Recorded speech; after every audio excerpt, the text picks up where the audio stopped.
بسم اللہ الرحمن الرحیم۔ معزز سامعین،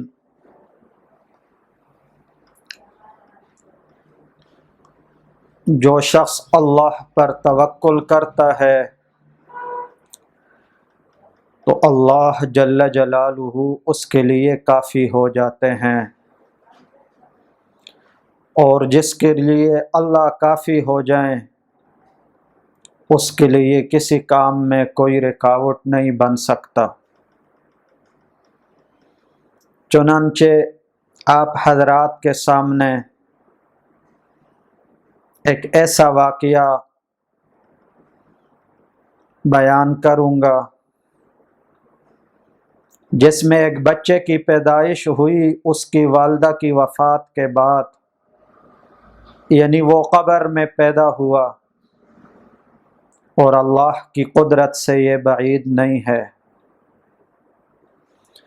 اس واقعے کا پس منظر یہ ہے کہ ایک شخص سفر کے ارادے سے چل رہے تھے، سفر پر جانا تھا، اور گھر والی کو بچے کی امید تھی، تو گھر والی نے کہا اللہ نے جو ہمارے لیے اولاد مقرر کر رکھی ہے، اس پیٹ میں بچے کا کیا بنے گا؟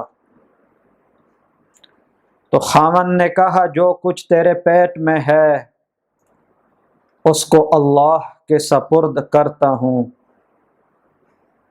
اور وہ سفر کے لیے روانہ ہوئے۔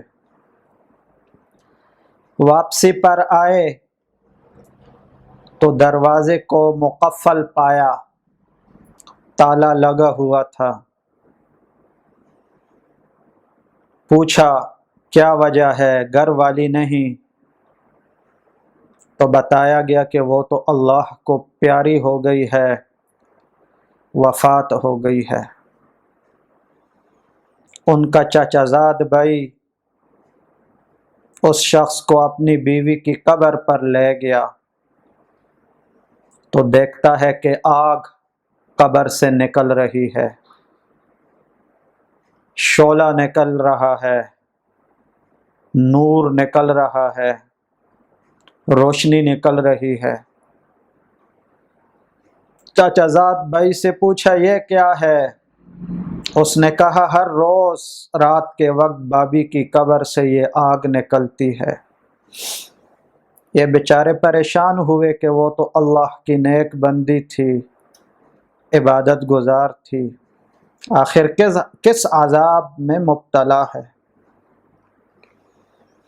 جب قبر کے قریب آئے تو قبر کھلی ہوئی تھی، اور اس کے چاروں طرفوں میں، چاروں کناروں میں، کونوں میں ایک چھوٹا بچہ گھوم رہا تھا۔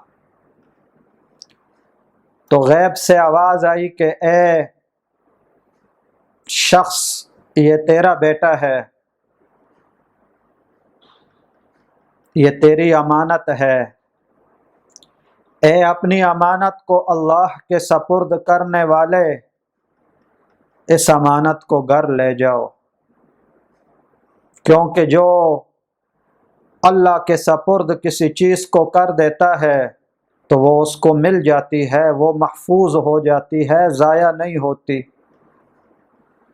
اور اگر تو اس کی والدہ کو بھی اللہ کے سپرد کرتا تو وہ بھی تجھ کو مل جاتی۔